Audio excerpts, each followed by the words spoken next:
मोदी जी के साथ इसमें भी आप बिल्कुल ऐसा ही पटका पहने हुए हैं और हमेशा जब भी देखते हैं आपका पटका नहीं बदलता, आपका कुर्ता बदल जाता है। तो ऐसा क्यों कि यही पटका आपका हमेशा? इसके पीछे कोई कहानी है या स्टाइल है आपका? तो ये बताइए, आपको पता था आप सीएम बनने वाले हैं? देखो, मैं आपको एक ही बात मैंने कही आपको, व्यक्ति का स्वभाव उसके ऊपर होता है। मेरा हमेशा से ये रहा है कि जो भी दायित्व मेरे को मिला है, मैंने पूरी निष्ठा के साथ, ईमानदारी के साथ। कि देखिए, भजनलाल शर्मा जी की ऑपोजिशन से ज्यादा बनती है, अपनी पार्टी में कम बनती है राजस्थान में। देखिए, इसके लिए मैं एक बात कहूंगा,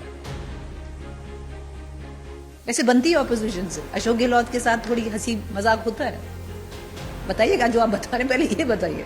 देखिए भजनलाल शर्मा जी, बहुत बहुत शुक्रिया कि आप ने डिसाइड किया कि आप अपना एक पहला जो बड़ा इंटरव्यू है आप हमसे बात करेंगे।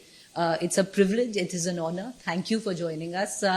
पर सर, हमारे ना एक नियम है हमारे पॉडकास्ट और इंटरव्यू का, जब हम पूछते हैं जो भी हमारे गेस्ट होते हैं, आप सीएम हैं राजस्थान के, अगर आपको अपने आप को आपके जो स्टेट के लोग हैं, हमारे व्यूअर्स हैं, उनको इंट्रोड्यूस करना हो, आप कैसे इंट्रोड्यूस करेंगे अपने आप को? देखिए, मेरा जो हमेशा से रहता है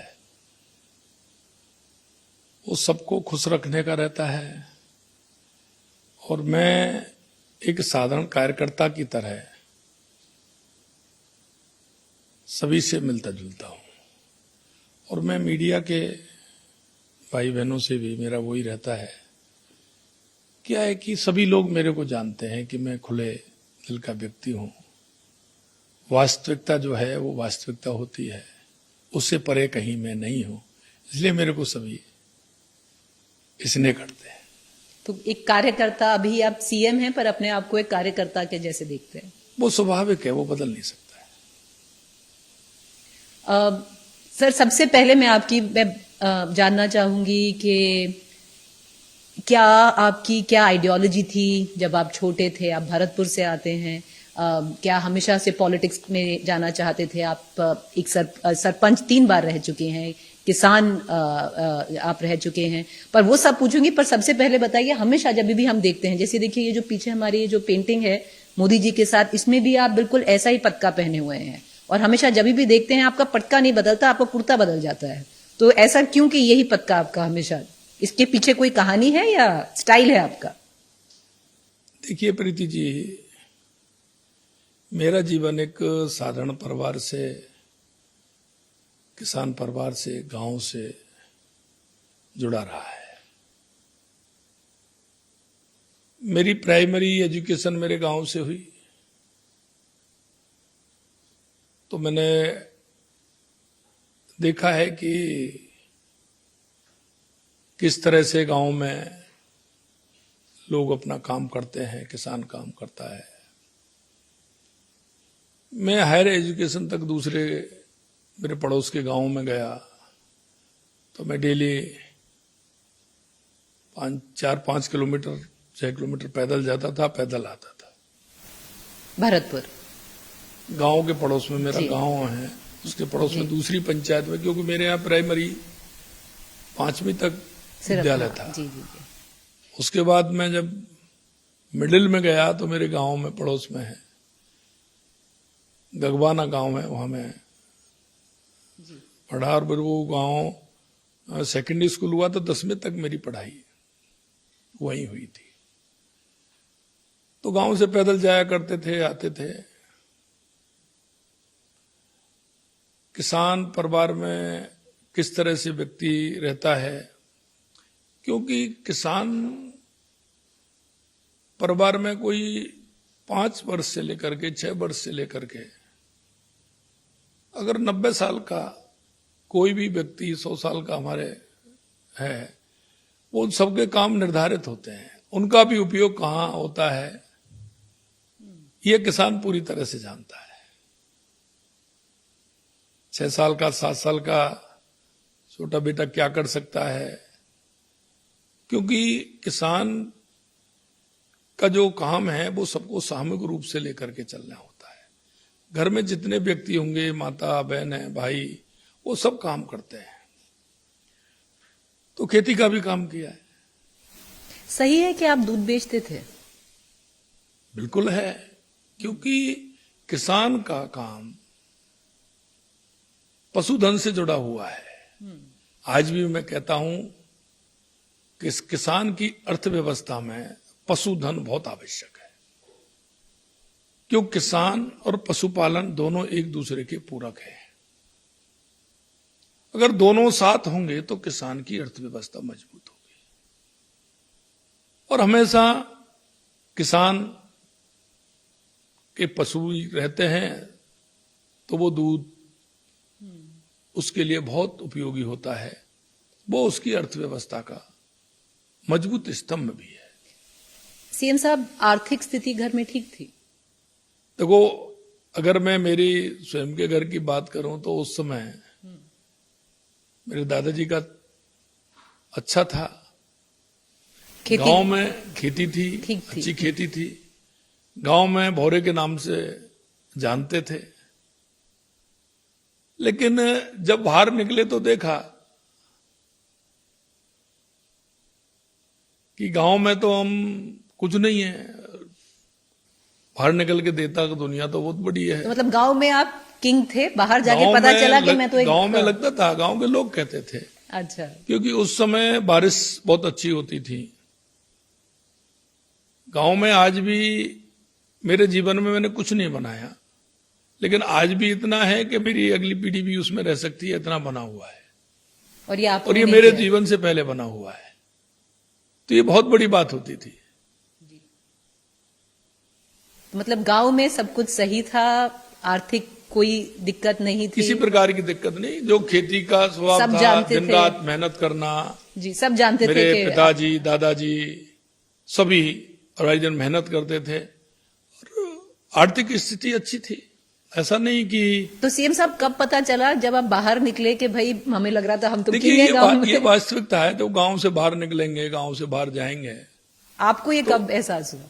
ये मैं आपको वास्तविकता अगर मैं मेरी बताऊं तो मैं 10वीं जब मैं पास हुआ, सेकेंडरी पास होकर के जब मैं आगे निकला, तो फिर मेरे को मेरी तहसील है नदबई, वहां पढ़ने का मौका मिला। फिर उसके बाद में कॉलेज एजुकेशन के लिए मैं भरतपुर गया, तो वहां पढ़ा।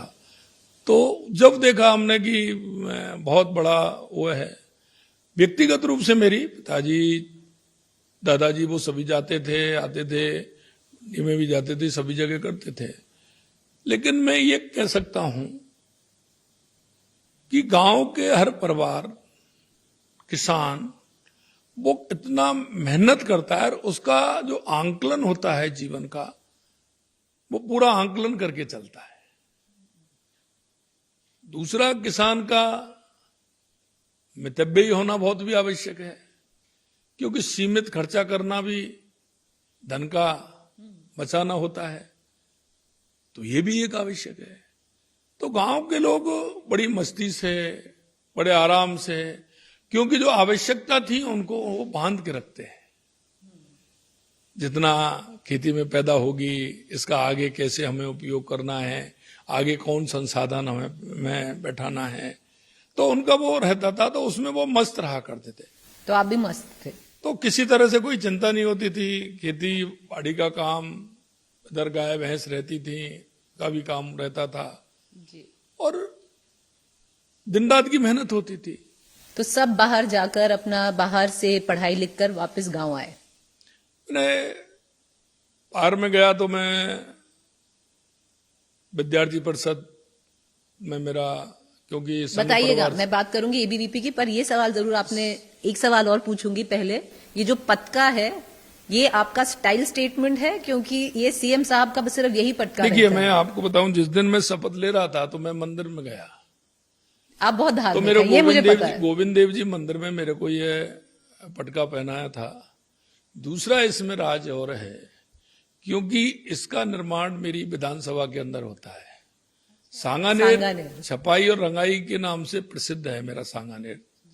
तो ये मेरे सांगानेर जो मेरी विधानसभा है, ये मेरी विधानसभा में ये बनता है और गोविंद देव जी के चढ़ता है। कृष्ण भगवान मेरे आराध्य हैं, तो इसलिए मेरे को दोनों का आशीर्वाद रहता है। मेरी विधानसभा का भी पहचान है और मेरे गोविंद देव जी का पटका भी है। इसलिए मैं लगातार गोविंद देव जी की कृपा और मेरे विधानसभा के जो मेरे वोटर हैं उनकी कृपा मेरे पर हमेशा रहती है, उनकी याद भी मुझे रहती है। तो लकी भी है क्योंकि जब आप सीएम बने, आप गए मंदिर, आपको ये पहनाया, उसके बाद आपने तय कर लिया कि अब यही पहनना है। लकी मानते हैं इसको? देखिए, कहीं ना कहीं विश्वास, श्रद्धा और भाव होता है। अगर वो आपका मजबूत है तो निश्चित रूप से उसका उपयोग भी होता है और उससे एक रास्ता भी मिलता है। सीएम साहब, लकी चार्म भी है क्योंकि जब से पहना है आपने छोड़ा नहीं है। जब से सीएम बने हैं तभी से पहना है और फिर छोड़ा नहीं है, तो लकी भी रहा है आपके। नहीं, मैं मेरे को मानता हूं कि ये गोविंद जी की कृपा है। गोविंद जी की कृपा है। मैं आपकी कॉन्स्टिट्यूंसी पे आऊंगी, सांगानेर, क्योंकि ये भी नई कॉन्स्टिट्यूंसी है आपकी। आप आते हैं भरतपुर से, पर चलते हैं वापस एबीवीपी। क्यों ज्वाइन किया आपने? कोई आइडियोलॉजी थी? क्यों ज्वाइन किया? आरएसएस से भी आपका बहुत स्ट्रांग कनेक्ट रहा है, तो उस अपनी पूरी आरएसएस संघ के साथ जुड़ना, फिर एबीवीपी के साथ जुड़ना, वो कहानी बताइए। देखिए, मेरे दादाजी कहते हैं, मेरी पिताजी की बुआ जी नदबई में थी, तो वो हमारे जो दादाजी कह सकते हैं, दादी के फूफा जी, जो वो संघ में थे शुरू से, तो मैं वहां पढ़ा, शाखा जाते थे? तो उनके साथ मेरे को शाखा जाने का अभ्यास मुझे हुआ और मैं विचारों से सहमत हुआ और मैं शाखा जाता था। वहीं से मेरे को वहां के लोगों ने कहा कि उनके भतीजे हैं, अच्छा काम करते हैं, तो मेरे को एबीपी की टीम में मेरे को शामिल किया गया और वहां से मेरे एबीपी में मैं गया। फिर मैं कॉलेज गया, तो मैं कॉलेज में कॉलेज प्रमुख बना। पहले मैं नदबई का इकाई प्रमुख था, फिर वहां का इकाई प्रमुख बना, कॉलेज प्रमुख बना, सह जिला प्रमुख, दायित्व विद्यार्थी परिषद में मिलते चले गए। कैसे थे आप एबीवीपी में? दबंगी टाइप थे या दिमाग लगाते थे? देखिए, उस समय जो टीम थी और अग्रेसिव हमारे थे? साथ नहीं, नहीं, जैसा मौका होता है उस हिसाब से। देखो, कभी शालीनता की मर्यादा लांघनी नहीं चाहिए, लेकिन बात अगर कहनी है तो उसको ठीक प्रकार से कहना चाहिए। अगर आपका विषय अच्छा है तो अग्रेसिव भी होना चाहिए। मैं दोनों को पूरक मानता हूं, क्योंकि जब तक सत्य बात को आप ठीक प्रकार से नहीं उठाओगे तो उसके साथ अन्याय होगा। आपकी इमेज ऐसी नहीं है। जो आपकी इमेज है सीएम साहब है कि बहुत सॉफ्ट स्पोकन है, ज्यादा बोलते नहीं है, तो आप इंटरेस्टिंग है। आप कह रहे हो कि अग्रेसिव भी होना चाहिए जब वक्त है। तो आप कह रही हैं तो मैं मान लेता हूं। मैं बता रही हूं आपकी इमेज क्या है बाहर। बाकी मैं ये कह सकता हूं कि जहां अग्रेसिव होने की आवश्यकता है, वहां होना ही होता है। शालीनता ये आचरण है, संस्कार है। इससे एक जुड़ा सवाल है। गोपालगढ़ 2011, आपका नाम जो सांप्रदायिक दंगे हुए उसमें आया है।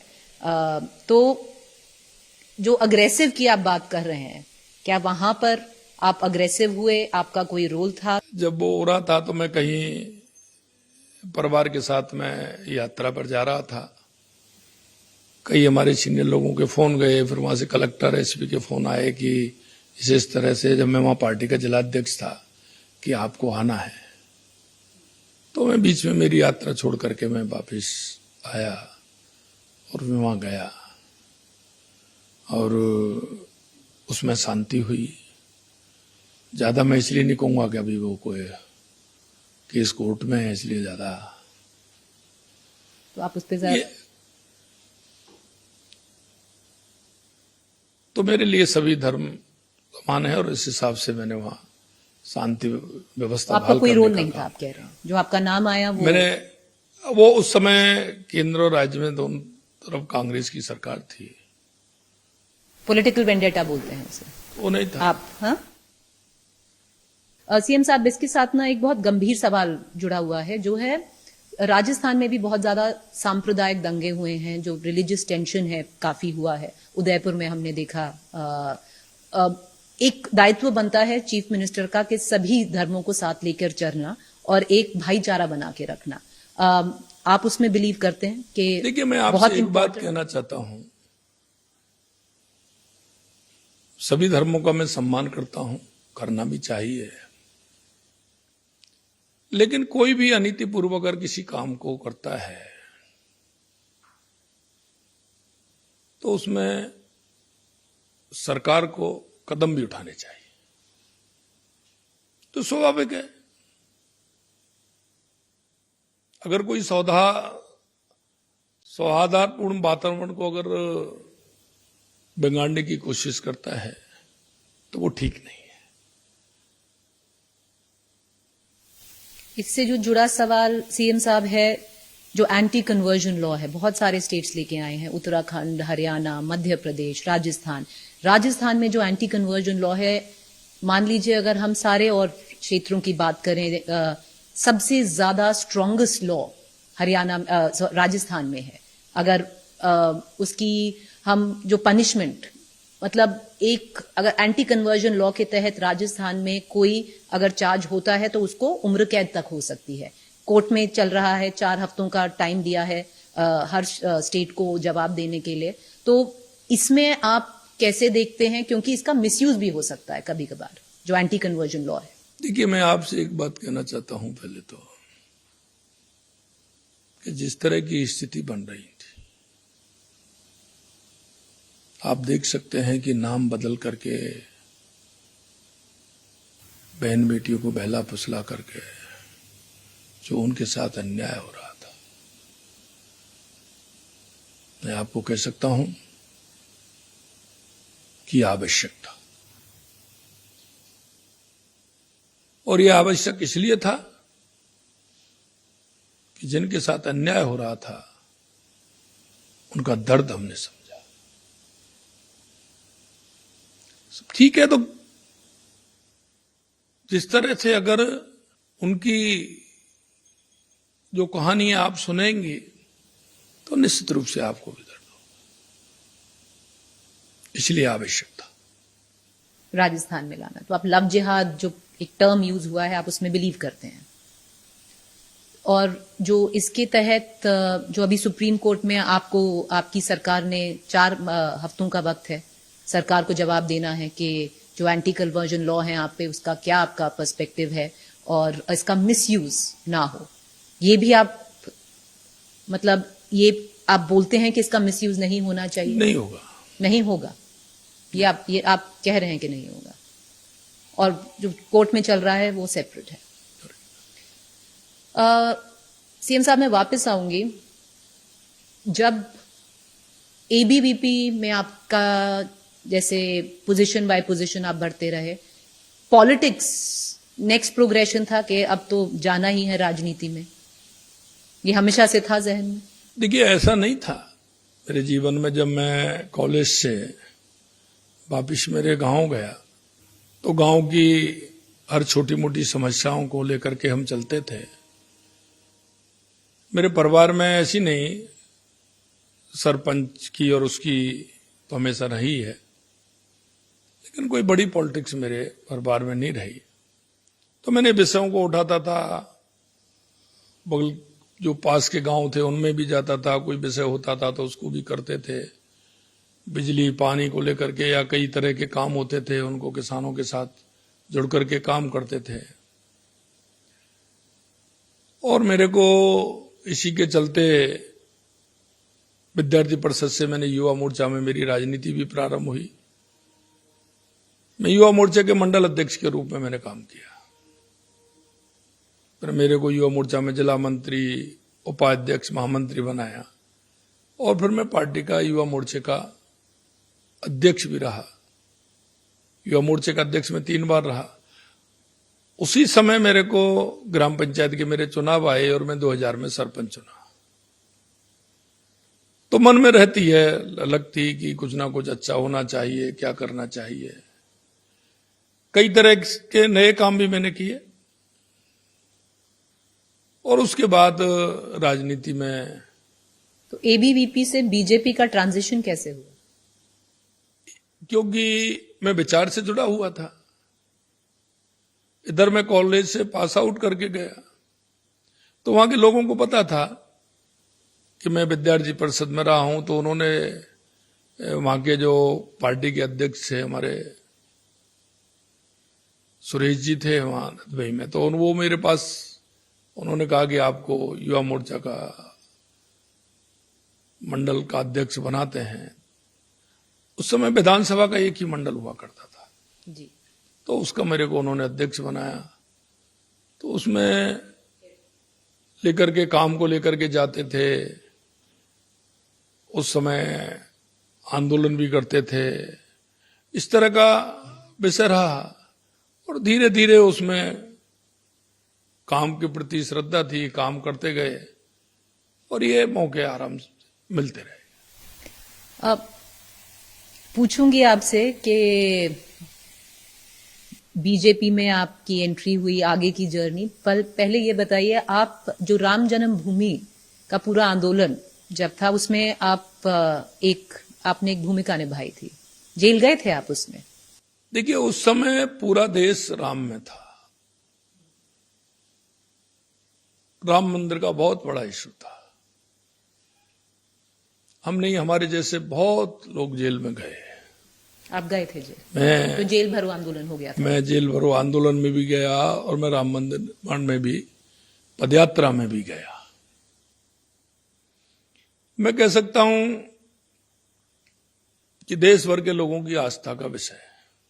उस वक्त आप राम जन्मभूमि के जो पूरा आंदोलन था उससे जुड़े हुए थे और आप उस दिन भी थे जब राम मंदिर, जब उसका पूरा बन गया राम मंदिर, आप वहीं पर थे। कैसे देखते हैं उसको? आपके लिए तो पूरा एक जर्नी होगा ये। देखिए, मैं कह सकता हूं राम मंदिर देश की आस्था का विषय, हमारी संस्कृति का विषय। ये किसी जाति या धर्म का नहीं है, ये देश के 140 करोड़ लोगों की आस्था का विषय है। मैं इस बात को कह सकता हूं, जनसंघ से लेकर के भारतीय जनता पार्टी तक जो हमारे पार्टी के शीर्ष नेतृत्व ने जो सपना देखा था, मैं देश के यशस्वी प्रधानमंत्री नरेंद्र मोदी जी को बहुत बहुत धन्यवाद देना चाहता हूं कि उन्होंने उस मिशन को पूरा किया और आज अयोध्या में भगवान राम का मंदिर देश के 140 करोड़ लोगों की आस्था का प्राण प्रतिष्ठा जो विषय था, उन्होंने जिस तरह से प्रतिष्ठित किया, निश्चित रूप से देश को एक बहुत बड़ा आध्यात्मिक सांस्कृतिक केंद्र बन करके वो उभरा है। तो आंदोलन से प्राण प्रतिष्ठा तक आपकी भी एक जर्नी रही है पर्सनल, बहुत धार्मिक हैं आप, मैंने ये सुना है, मंदिर वंदिर बहुत जाते हैं। अभी भी शुरू करने से पहले आपने एक छोटी पूजा की, तो मतलब बहुत डीपली रिलीजियस है। देखिए, शुरू से थे। मैं आपको कह सकता हूं कि मैं भगवान को मानता हूं, ईश्वर में विश्वास करता हूं और इसीलिए आध्यात्मिक भी हूं और मेरे जीवन में वो प्रभाव भी है। तो डीपली रिलीजियस कहेंगे अपने आप को, पूजा पाठ में पूरा विश्वास है। कितने बजे सुबह उठ के पहली पूजा करते हैं? देखिए, मैं सुबह उठते ही भगवान के मंदिर जाता हूं। हर दिन? घर में जो आपका मंदिर है, हर दिन मंदिर है। उसके बाद में मेरी गौशाला जाता हूं। ये डेली का है? और गायों के पास खिलाता भी हूं और बैठता भी हूं। हमने सुना है कि आपके सीएम आवास के आने से पहले आपकी गाय वहां पहुंच गई थी। मैं जहां भी रहता हूं पहले मेरी गाय माता पहुंचती है, उसके बाद मैं आता हूं। तो आपने गाय के विषय पे मैं आपको बताती हूँ, आपने बोला है कि उसको स्ट्रेस का दर्जा नहीं देना चाहिए। गाय माता है, राजस्थान में भी जो आवारा पशु कहते हैं उसका दर्जा नहीं देना चाहिए। देखिए, गाय माता का दर्जा तो सबसे ऊपर है। गाय हमारे जीवन का संस्कार है। गाय हमारे अगर माने तो हमारे संस्कार और हमारे आस्था, क्योंकि आपने देखा है हमारी संस्कृति में हम गाय को भी पूजते हैं, हम नदियों को भी पूजते हैं, हम पहाड़ों को भी पूजते हैं, हम वृक्षों को भी पूजते हैं, और ये हमारे संस्कृति का हिस्सा है। और यही हमारे पर्यावरण को सुरक्षित रखने का विषय भी है। हमारी सरकार आते ही गाय के चारे को भी बढ़ाया है, नंदीशाला खोलने का भी हमने काम किया है, और अभी हमने हमारे बजट में जो गायों की देखभाल तो करेंगे गौशाला के अंदर, लेकिन अगर कोई भी छोटा किसान, सीमांत किसान, लघु किसान अगर बैलों की खेती करेगा तो हमारी सरकार 30,000 रुपये उस पर अनुदान भी देगी। ये भी हमने किया है। तो निश्चित रूप से हम सभी का दायित्व बनता है कि हमको गाय माता की सेवा भी करनी चाहिए और हमें उनका विचार भी करना चाहिए। बीजेपी में आना, बहुत कहते हैं आप एक संगठन कहते हैं ना, जो बिल्कुल संगठन, डाइड इन द वूल, संगठन के जैसे कार्यकर्ता थे, इसीलिए आपको रिवॉर्ड किया गया है। संगठन संभालना, ये भी सुना गया है जो अमित शाह जी की सारा कार्यक्रम होता था राजस्थान में, वो भजन लाल शर्मा जी देखते थे। देखिए, मैं जिलाध्यक्ष के बाद मेरे को यहाँ प्रदेश का उपाध्यक्ष बनाया गया था। मैंने एक बार प्रदेश उपाध्यक्ष के नाते और 4 बार मैंने महामंत्री के नाते काम किया है, और मैं उसको ये नहीं मानता, मैं ये मानता हूं जो भी कार्य मेरे को मिलता है मैं उसको तन्मयता से करता हूं। जो भी पार्टी ने मेरे को दायित्व दिया वो मैंने पूरी तन्मयता के साथ किया। जो भी काम मिलता है मैं उसको पूरी तन्मयता के साथ करता हूं। कुछ एक्सपेक्ट नहीं किया था आपने? मैं इतना ही कह सकता हूं कि जो जिम्मेदारी मिली है और जो जिम्मेदारी मेरे को जिस दायित्व पर विश्वास करके मेरे को दायित्व दिया है, हमेशा मेरे मन में रहता है कि उस दायित्व को पूरी इच्छा शक्ति के साथ पूरा करूं। यही मेरा संकल्प है। सीएम साहब, सबसे बड़ा सवाल इसमें उठता है कि देखिए, बीजेपी है जो कार्यकर्ताओं को रिवॉर्ड करती है, क्योंकि आप संगठन के कार्यकर्ता थे, आपको रिवॉर्ड किया। पर एक दूसरा है कि देखिए, आप तो सिर्फ फर्स्ट टाइम एमएलए थे, पहली बार एमएलए बन के आप बिल्कुल सीएम बन गए। पहले तो ये बताइए, आपको पता था आप सीएम बनने वाले हैं? देखो, मैं आपको एक ही बात मैंने कही आपको, व्यक्ति का स्वभाव उसके ऊपर होता है। मेरा हमेशा से ये रहा है कि जो भी दायित्व मेरे को मिला है मैंने पूरी निष्ठा के साथ, ईमानदारी के साथ करने की कोशिश की है। और अब भी मेरे को जो दायित्व मिला है निश्चित रूप से उसके साथ उसी प्रकार से पूरी निष्ठा और मेहनत के साथ पूरा करने की कोशिश कर रहा हूं। सीएम साहब, मेरा सवाल था, आपको पता था आपको यह दायित्व मिलने वाला है कि भजन लाल शर्मा राजस्थान के अगले मुख्यमंत्री होंगे? आपको पता था? मेरे को उसी समय पता लगा था। क्योंकि मैं बताती हूँ, क्योंकि मैं एंकर कर रही थी उस वक्त, एक किस्सा था। पहली फोटो हुई, आप बिल्कुल पीछे खड़े हुए थे, फिर सडनली आप बिल्कुल सेंटर में आ गए क्योंकि आप मुख्यमंत्री बन गए थे। एक चीज बताइए, जो कहा जाता है सीएम साहब कि बीजेपी पर्ची वाली पार्टी है और पर्ची वाली सीएम आते हैं, आपको भी बोला गया था कि ये पर्ची वाले सीएम है, कि एक पर्ची दी जाती है, उन पे नाम होता है और वो सीएम बन जाते हैं। नहीं, ऐसा नहीं है। ये सबसे बातचीत होती है, उसमें से ही बात निकल करके आती है। शीर्ष नेतृत्व सबसे चर्चा करते हुए आगे बात करते हैं। और मैं अगर मेरे बारे में बात करूं, आप कह रही हैं पीछे बैठा था, क्योंकि मैं काफी लंबे समय से संगठन का महामंत्री था, मैं विधायक बना, तो मैंने तो ये सोचा था कि सभी विधायक सीनियर हैं, वो सभी हैं, और मैं व्यवस्था में भी था, इसलिए जहां मेरे को स्थान मिला वहां मैं बैठा था। तो भजनलाल शर्मा जी को तभी पता चला जब उनका नाम अनाउंस हुआ। हाँ। क्योंकि राजनाथ सिंह जी आए हुए थे। जब उन्होंने बोला कि अगले सीएम भजनलाल शर्मा जी हैं, तभी आपको पता चला। बिल्कुल, मेरे को तो जब भी पता चला, पहली बार जब उन्होंने बोला तो मैंने देखा, तो मैं गलत तो नहीं सुन रहा। तो जब साथियों ने कहा कि आपका नाम है। अच्छा, आपको पता ही नहीं था कि आपका नाम अनाउंस हुआ? नहीं, आप जाइए आगे। हाँ, सुना मैंने, सुना, विश्वास नहीं हुआ।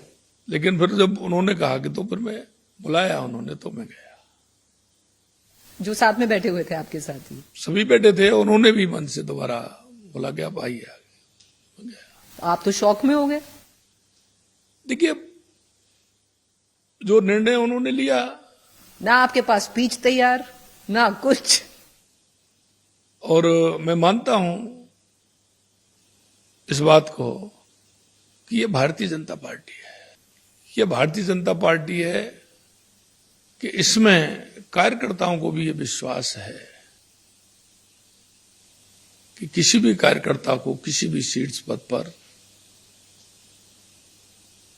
काम करने का उसको मौका मिल सकता है। ये तो आप सही। और ये अपने अपने राजनीतिक दलों की होती है, लेकिन भारतीय जनता पार्टी है जो एक छोटे से कार्यकर्ता का भी ध्यान रखती है। कोई भी कार्यकर्ता हो, ऐसे बहुत कार्यकर्ता हैं, कार्यकर्ता काम कर रहे हैं और पार्टी उनको मौका देती है। क्योंकि मैं भी उनमें से एक सौभाग्यशाली हूं। और ये हम भारतीय जनता पार्टी का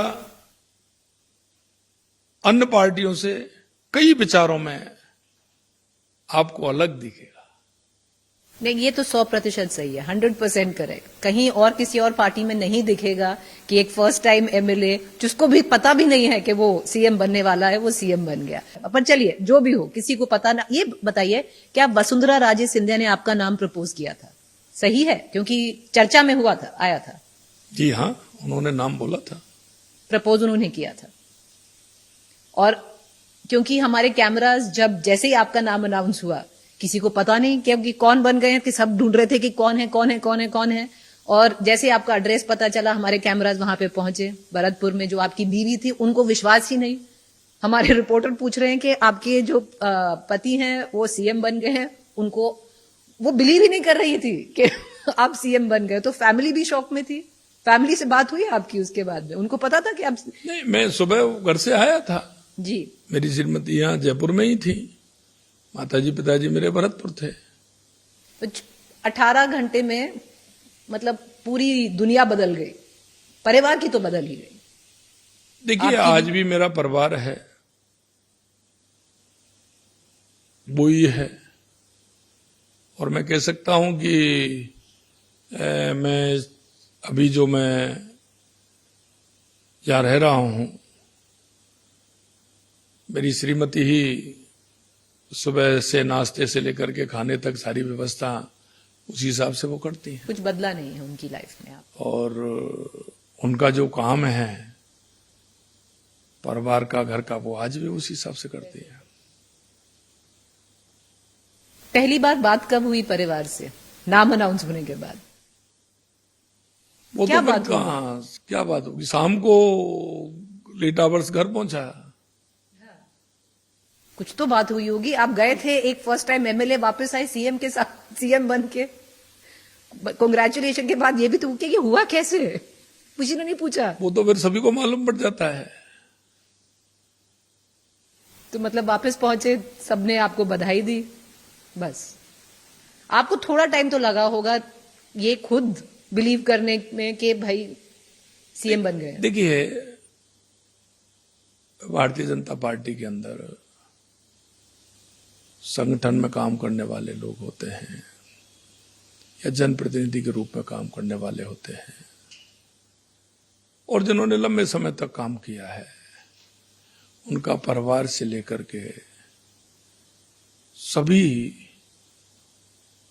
उस विचार में, उस बात विश्वास में वो ढल जाते हैं सभी, और उनको किसी भी चीज का कोई ऐसा उनके मन में रहता नहीं है, क्योंकि राजनीति वाले व्यक्ति तो राजनीति करता है, लेकिन हर राजनीतिक व्यक्ति वाले का परिवार भी उसमें सहयोग करता है। आप घर पर जाएंगे, घर के 4 काम होंगे, माता पिताजी के काम होंगे, परिवारिक जनों के, तो राजनीति वाले को समय नहीं मिलता है, तो उसको वो ही देखते हैं, पर सीएम साहब तो उनका सहयोग रहता है। नहीं, आप कह रहे हैं आपकी जिंदगी नहीं बदली, मान लिया, परिवार की जिंदगी नहीं बदली, बस टाइटल बदल गया, जो आपका टाइटल बदला, पर और लोग बदल गए होंगे जो आसपास। देखिए, मैं एक कार्यकर्ता के रूप में काम करता हूं, इसलिए मुझे आज भी सभी उसी रूप में देखते हैं और मैं भी उनको उसी रूप में देखता हूं। चलिए, मैं आपको एक ना कॉन्स्पिरेसी थ्योरी बताती हूँ, जो कहा जाता है कि देखिए, भजन लाल शर्मा जी को हमेशा से पता था वो बनने वाले हैं, तभी भरतपुर से उनको सांगानेर लेके आए, एक टिकट काटी, सांगानेर सेफ सीट है। अमित शाह जी और जो हाईकमांड है आपकी पार्टी का, उन्होंने पहले ही डिसाइड कर लिया था कि भजन लाल शर्मा अगले मुख्यमंत्री बनेंगे। सिक्योरिटी वहां पे आपके घर के सामने टाइटल हो गई थी थोड़ा टाइम पहले, तो ये पूरा एक प्लान था और ये उस प्लान को रूप दिया गया था। देखो, ऐसा नहीं है, मैंने टिकट मांगा था, टिकट के साथ मेरी 2 बातें थी, क्योंकि मैं महामंत्री था, तो मेरा यही कहना था कि अगर आप भरतपुर से देंगे तो मैं इधर समय नहीं दे पाऊंगा, अगर यहां से देंगे तो मैं, क्योंकि जयपुर के अंदर है, तो मैं आप पार्टी के लिए, चुनाव के लिए मैं समय दे सकता हूं। और फिर उन्होंने सांगानेर का निर्णय लिया, क्योंकि लंबे समय से मैं, जब से 2013 से मैं जयपुर आया था, 13-14 से लगातार मेरा जयपुर ही रहना होता था। पूरे राजस्थान में मैं जाता था, तो राजस्थान में जाता था तो मेरा केंद्र जयपुर था, तो जयपुर के सभी विधानसभाओं में जाना होता था, पूरे जयपुर में जाना होता था, नजदीक में जाना होता था। लेकिन जब ये निर्णय आया तो नेतृत्व ने निर्णय लिया कि यहां से चुनाव लड़ाना है। आप कह रही हैं कि सिक्योरिटी, मैं जिस दिन तक मेरी चुनाव की घोषणा हुई, मेरे पास कोई सिक्योरिटी ना मेरे वहां थी ना वहां थी, किसी तरह की कोई सिक्योरिटी नहीं थी। तो ये सारी मीडिया की बातें हैं। हाँ, ये किसी तरह का मेरे को ये भी नहीं पता था, ये वास्तविकता है, मैं वास्तविकता स्वीकार करता हूं। मैं, मेरे को उसी दिन और उसी समय पता लगा। और सांगानेर, क्योंकि जो आपने इश्यूज बताए, सांगानेर इसीलिए आपको दिया गया, कोई ऐसा नहीं था कि सेफ सीट चूज करिए कि यही है, ऐसा नहीं था। ये आपको संगठन की सीट है सांगानेर, ये चलिए मान लीजिए, चलिए ये मीडिया की सही बात है कि सांगानेर हमारी बहुत संगठन की सीट है। वहां हमेशा से, लंबे समय से हमारे जिनको हमने टिकट दिया है वो जीतते आए। सीएम साहब, अब क्योंकि 2-2.5 साल में चुनाव है, आपका विजन क्या है राजस्थान के लिए? क्योंकि आप एक कार्यकर्ता रहे हैं, फिर आप संगठन के तो थे ही, पर आप अभी राजस्थान के सीएम हैं। अगर राजस्थान को कोई लेगेसी छोड़ के जानी है भजन लाल शर्मा ने, कि राजस्थान याद करे कि हमारे सीएम भजन लाल शर्मा थे, बाकी अगर आप हो या ना हो ये सवाल पूछूंगी आगे, क्या आपका विजन क्या है? सबसे बड़ा आप क्या छोड़ना चाहते हैं राजस्थान में और राजस्थान निवासियों को, कि वो आपको याद रखें कि हमारे एक सीएम थे भजन लाल शर्मा, वो ये करके गए? देखिए प्रीति जी, मैं आपसे एक बात कहना चाहता हूं, मैं सौभाग्यशाली हूं, मुझे देश के यशस्वी प्रधानमंत्री नरेंद्र मोदी जी के नेतृत्व में काम करने का मौका मिल रहा है। और मैं आपको इस बात को कह सकता हूं कि मोदी जी के नेतृत्व में हमारा विकसित भारत भी बन रहा है और विकसित राजस्थान भी बनेगा। जो लंबे अरसे से, दशकों से अटके हुए जो योजनाएं थी, माननीय हमारे प्रधानमंत्री जी ने राजस्थान के लिए उन योजनाओं का मूर्त रूप देने का काम किया है। आप देख सकते हैं राजस्थान में सबसे पहले पानी की आवश्यकता है और माननीय प्रधानमंत्री नरेंद्र मोदी जी को यह मालूम है पूरी तरह से कि राजस्थान में पानी की स्थिति क्या है, क्योंकि उन्होंने जब वो गुजरात के मुख्यमंत्री थे, जब राजस्थान से किसी ने मांग नहीं की थी, लेकिन जब गुजरात की नर्मदा की योजना बन रही थी तो उन्होंने हमारे गुजरात से लगे हुए हमारे बाड़मेर, जालौर को नर्मदा का पानी देने का काम किया। इसलिए उनको पता था, तो उन्होंने तुरंत ही 1.5 महीने बाद हमारी जो सबसे महत्वपूर्ण योजना है ERCP, राम जल सेतु योजना, उनको बढ़ाने का काम किया।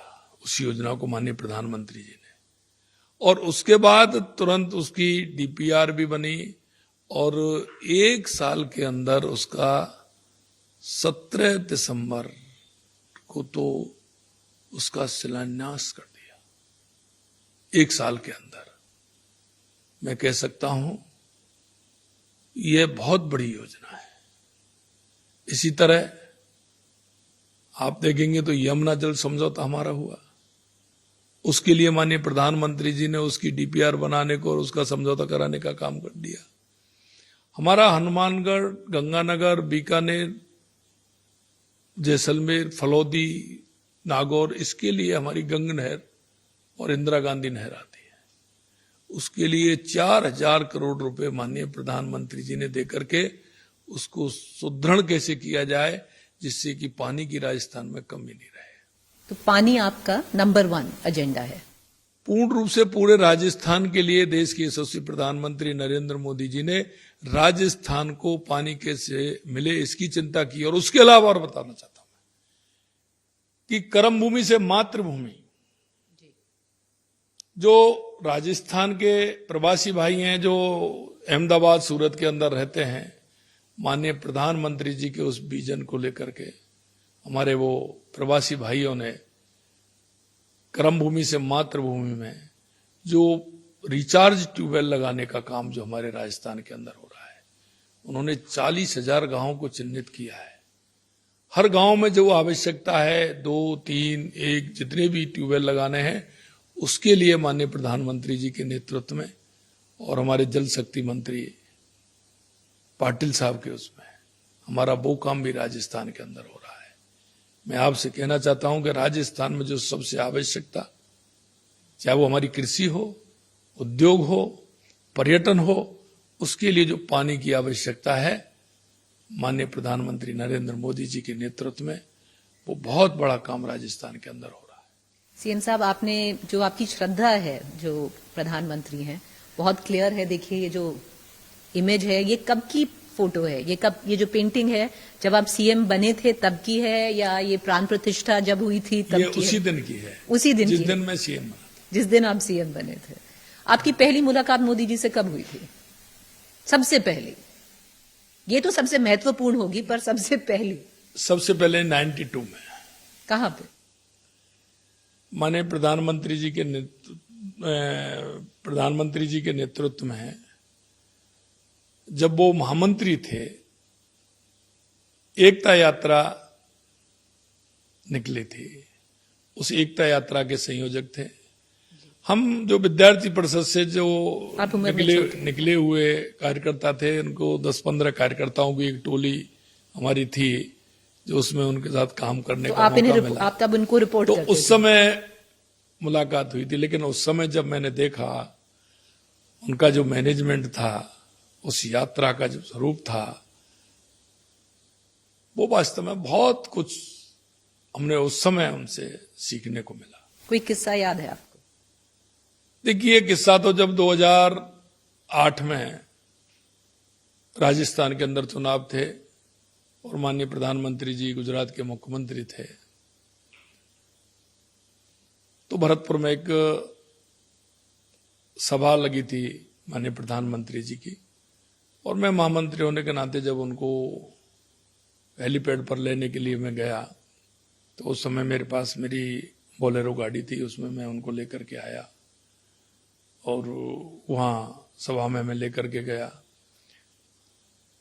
मैंने कहीं मेरे जिक्र में भी बताया कि सभा में जब मैं लेने गया तो वक्ता काफी थे, लेकिन क्योंकि अगली सभा में माननीय प्रधानमंत्री जी को जाना था तो फिर उनका उद्बोधन हुआ, और उद्बोधन के बाद मैं जब उनको छोड़ने के लिए आया तो उनका जो एक मुख्यमंत्री के नाते भी जो सहृदय, बिल्कुल एकदम कार्यकर्ता के रूप में, और उस समय उन्होंने कहा कि ऐसी सभाओं के लिए समय मैनेजमेंट ध्यान रखना चाहिए क्योंकि प्रत्याशी के पास समय कम होता है, इसलिए प्रत्याशी को सभाओं में उसमें ज्यादा नहीं, समय भी आवश्यकता हो तो उसी समय बुलाना चाहिए। और उन्होंने बताया कि कार्यक्रम समय पर होने चाहिए। निश्चित रूप से मैं देखता हूं आज जब प्रधानमंत्री जी के कार्यक्रम होते हैं तो रात को भले वो चाहे कितने भी लेट हों, लेकिन सुबह से उनकी दिनचर्या और कार्यक्रम उसी समय के हिसाब से होते हैं। तो मैं कह सकता हूं कि उस दिन जिस तरह से उन्होंने कार्यकर्ता को कार्यकर्ता के नाते जो विषय बताए थे, और जब भी मिलते हैं मैं ये कह सकता हूं जब भी मैं मिलता हूं कुछ ना कुछ माननीय प्रधानमंत्री जी से सीखने को मिलता है, बहुत कुछ सीखने को मिलता है। यहाँ पे क्या कहा उन्होंने आपको? ये जब आप सीएम बने सबसे पहले वर्ड्स क्या थे प्रधानमंत्री जी? देखिए, प्रधानमंत्री जी का जो विजन है प्रथम राष्ट्र, और ये विजन बहुत ही ऐसा है कि जो प्रधानमंत्री जी के हमेशा स्वभाव में भी, काम में भी और देह में भी पूरी तरह से दिखता है। और मैं कह सकता हूं कि जिस तरह से माननीय प्रधानमंत्री जी पूरे देश में और प्रदेशों को ध्यान में रखते हुए चल रहे हैं, हमेशा मैं कहता हूं, क्योंकि 1893 में स्वामी विवेकानंद जी ने कहा था 21वीं सदी भारत की होगी, वो भी नरेंद्र थे, उन नरेंद्र ने कहा था और ये नरेंद्र उनको पूरा कर रहे हैं। कोई मेंटोर्स हैं आपके सीएम साहब जिनको आप देखते हो कि इन्होंने मुझे बनाया या इन्होंने मुझे बहुत सीख दी, कोई है ऐसे? देखिए, हमेशा से मेरे स्वभाव में रहा है, मैं मेरे शीर्ष नेतृत्व जिनके संपर्क में रहा हूं, जिनकी अच्छी बातें हैं जो उनके जीवन में, मैंने उनको ग्रहण करने की कोशिश की है। और हमेशा मैंने इसी भाव से काम किया है कि मैं कुछ ना कुछ उनसे ग्रहण करते हुए उसको अपने जीवन में ढालने की कोशिश की है। जो विपक्ष है वो कहता है देखिए इनकी सरकार तो ब्यूरोक्रेसी चलाती है, नौकरशाही, कि जो राजस्थान में सरकार ब्यूरोक्रेसी चला रही है, सीएम नहीं चला रहे हैं। देखिए, मैं एक बात कहना चाहता हूं, सरकार नीतियों से चलती है, सरकार दृढ़ इच्छा शक्ति से चलती है। विरोधी जो कहने वाले हैं, जरा वो देखें उनके समय में कितना भ्रष्टाचार हुआ, युवाओं के साथ कितना कुठाराघात हुआ, कितने पेपर लीक हुए। क्या जब ब्यूरोक्रेसी कहां था? और आज कितने पेपर हो रहे हैं, कोई लीक हुआ क्या? कहीं भ्रष्टाचार सुना क्या? मैं आपको कह सकता हूं, काम करने के लिए नीति चाहिए, अनीति नहीं चाहिए। अनीति से करोगे तो पूरा जनता देखती है, हमने नीतियां बनाई हैं, उस नीति को लेकर के चल रहे हैं। इसलिए 2 साल के अंतराल में आप देखिए, उन्होंने किसी को नहीं पकड़ा था, हमने कितने लोगों को पकड़ा है। लगातार पेपर हो रहे हैं, कोई पेपर लीक हो रहा है क्या? हाँ, मैं कहता हूं कि जो निर्णय है, सरकार ने जो निर्णय किया है, ब्यूरोक्रेसी को उस निर्णय की पालना करनी है। तो आप कह रहे हैं पहली बार राजस्थान में ब्यूरोक्रेसी अपना काम कर रही है, पहले नहीं करती थी, आप ये कह रहे हैं। इसीलिए कहा जाता है कि ब्यूरोक्रेसी की सरकार चला रही है। देखिए, नीति से करोगे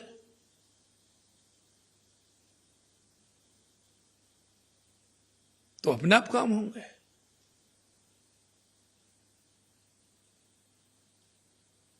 उनका काम करने का है, निर्णय करने का काम सरकार का है। सरकार को निर्णय करना है, ब्यूरोक्रेट को उसकी पालना करनी है। सीएम साहब क्या कहेंगे जो कहते हैं कि देखिए भजनलाल शर्मा जी की ऑपोजिशन से ज्यादा बनती है, अपनी पार्टी में कम बनती है राजस्थान में? देखिए, इसके लिए मैं एक बात कहूंगा आपको। वैसे बनती है ऑपोजिशन से, अशोक गहलोत के साथ थोड़ी हंसी मजाक होता है, बताइएगा जो आप बता रहे हैं, पहले ये बताइए। देखिए, मैंने जब मैं विधानसभा में पहली बार गया तो मैंने अपोजिशन से कहा था कि विपक्ष सरकार की ताकत होता है, लेकिन मुद्दे अच्छे हों, जनता के हित के हों। हम ये मानते हैं कि विचारधारा अलग हो सकती है, लेकिन प्रदेश के विकास के लिए, जनता के काम के लिए विरोधी भी वही कहते हैं, हम भी वही कहते हैं। लेकिन अच्छे काम के लिए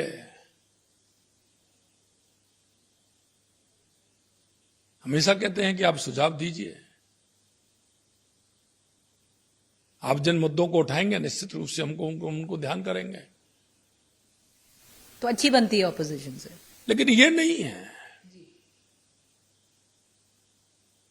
कि हम गलत विषय पर उनका साथ दें, बिल्कुल नहीं। अच्छे विषय आएंगे, हम सुनेंगे। सरकार का कर्तव्य होता है। और हम तो कहते हैं कि हम जब हमारा बजट पेश करते हैं, हम आम जन को बुलाते हैं, सुझाव लेते हैं, सबको कहते हैं अच्छे सुझाव हैं, आप आइए। कोई भी अपने आप में पूर्ण नहीं होता है, अच्छा सुझाव कोई भी दे सकता है। तो हम आम जन से ले सकते हैं तो हम सबसे लेंगे। तो बनती है फिर ऑपोजिशन से? बातचीत हुई है कभी अशोक गहलोत जी से? बातचीत तो होगी सर, ऐसा तो नहीं हो सकता कि हंसी मजाक। बातचीत करने में कहीं कोई किसी से दिक्कत नहीं होती, कोई तो सबसे करते हैं। हंसी मजाक होता है, क्योंकि अशोक गहलोत जी कहते हैं देखिए हमें कुछ करने की जरूरत ही नहीं है, भजनलाल जी की सरकार तो बीजेपी खुद गिरा रही है राजस्थान में। देखिए, ये तो मैं आपको कह सकता हूं कि कांग्रेस के जो लोग हैं, हमेशा से इनका सोच है, विचार है, वो दूसरे तरह का रहता है। और इसीलिए इनकी स्थिति जो आज देख रहे हैं, प्रदेश में नहीं देश में, हमेशा कहता हूं मैं, क्या है कि जनता के प्रतिनिधि होने के नाते हम सबको सबसे पहले उसके बारे में सोचना चाहिए कि जनता के विषय कैसे सुलझाए जाए, हमारा राजस्थान कैसे आगे बढ़े। विपक्षी इन बातों को नहीं करते। पर ऐसी क्यों इमेज बन रही है कि आपके एमएलए आपसे खुश नहीं है? ऐसा कुछ नहीं है। पर मैं आपको थोड़े उदाहरण देती हूँ। मेरे यहाँ मेरे जो विधायक हैं, आप किसी को भी पूछ लिए, 24 घंटे से ज्यादा मेरे यहाँ मीटिंग नहीं है। कभी भी मिल सकते हैं, कभी भी आ सकते हैं। आपके दरवाजे खुले हैं। आते हैं रात को 12, 1 बजे, 1:30 बजे, 2 बजे, कभी भी आ सकते हैं, और ये सभी जानते हैं। इसलिए आपको कहा है तो किसी ने गलत कहा है। नहीं, मैं आपको, अच्छा चलिए मैं उदाहरण देती हूँ। जैसे किरोड़ी लाल मीणा, उनकी जो रेजिग्नेशन है अभी तक एक्सेप्ट नहीं हुई है, पर उन्होंने बहुत सारे मुद्दे उठाए। देखिए, उसमें विषय दूसरा था, क्योंकि जब लोकसभा के चुनाव हो रहे थे तो वो जनता के बीच में गए और उन्होंने कहा कि ये सीट, क्योंकि वो उनका उस क्षेत्र में तरह से हुआ, तो उन्होंने कहा कि इन सीटों के लिए मेरे को कहा है और मैं इनको जीतना है। तो उनके मन में एक कि मैंने कहा और ये रह गया, तो उसके कारण उनके मन में था। आपको लेकर करोड़ीलाल जी जहां भी करते हैं अच्छा काम करते हैं, पहले भी उन्होंने अच्छे काम किए हैं और आज भी बढ़िया कर रहे हैं। और भी बहुत सारे एग्जाम्पल्स हैं सीएम साहब, जैसे आप वसुंधरा राजे सिंधिया जी का ले लीजिए, जो उन्होंने बोला कि पानी के बारे में उन्होंने खुद ही अपनी सरकार पे कटाक्ष किया, आपकी सरकार पे उनका कटाक्ष विषय किया। अलग था कि कांग्रेस के समय में जो जेजेएम का काम होना चाहिए था वो काम नहीं हुए। पर आपके ये कार्यकाल में वास्तविकता है। नहीं, उस समय जो काम थे जेजेएम के, वो जो वहां काम होना था वो काम नहीं हुए, वो पेंडिंग काम थे। उन्होंने अधिकारियों के बारे में बोला कि वो अधिकारी उन्होंने जिस तरह से काम किया वो ठीक नहीं है, और हम भी देख रहे हैं, उनकी जांच भी चल रही है, उनके कई लोग जेल में भी हैं। तो आप जांच कर रहे हैं, पूरी तरह से हो रही है। तो कैबिनेट से बनती है, डेप्यूटी चीफ मिनिस्टर से बनती है। ये सभी, देखो, ये एक विषय नहीं है, ये सभी को साथ रह करके राजस्थान के विकास को आगे बढ़ाना है। और आज सभी एक साथ राजस्थान को आगे बढ़ाने का काम कर रहे हैं। अभी तक, क्योंकि 2 साल बाकी हैं आपके कार्यकाल के, लास्ट क्वेश्चन सीएम साहब, सबसे अपनी बड़ी अचीवमेंट्स फॉर योर स्टेट क्या मानते हैं जो आपने अभी कर दी हैं, जो आपको लगता है कि मैं कह सकता हूं मैंने ये डिलीवर किया है अभी तक? देखो,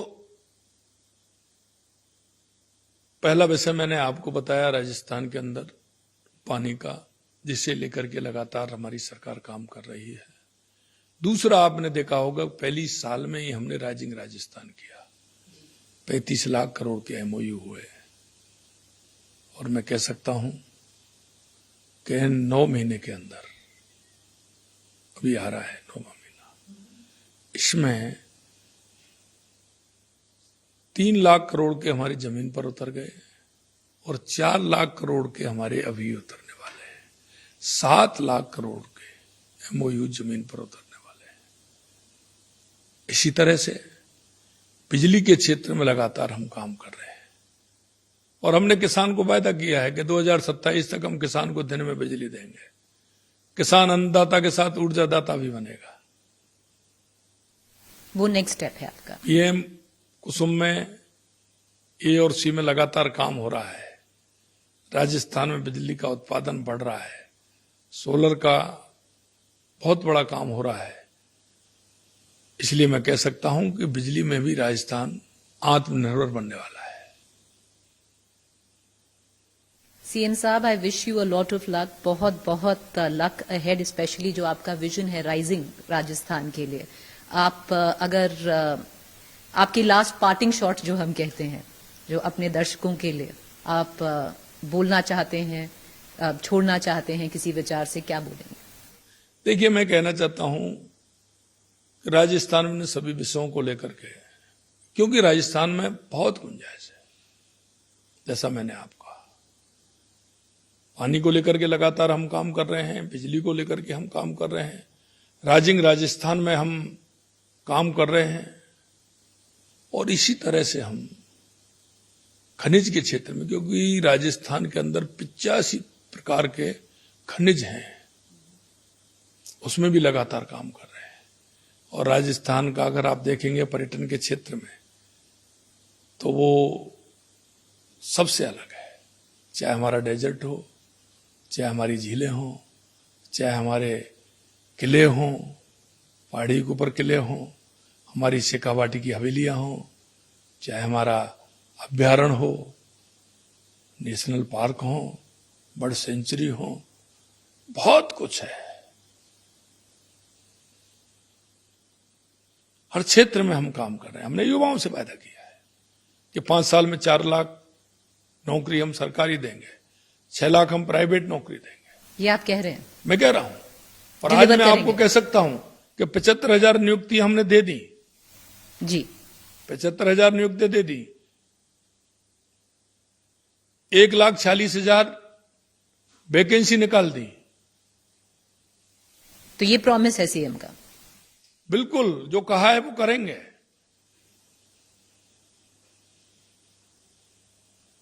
और मैं आपसे यही कह सकता हूं कि जब हम करते हैं तो ईश्वर भी साथ देता है। 2 साल से वर्षा भी अच्छी हो रही है।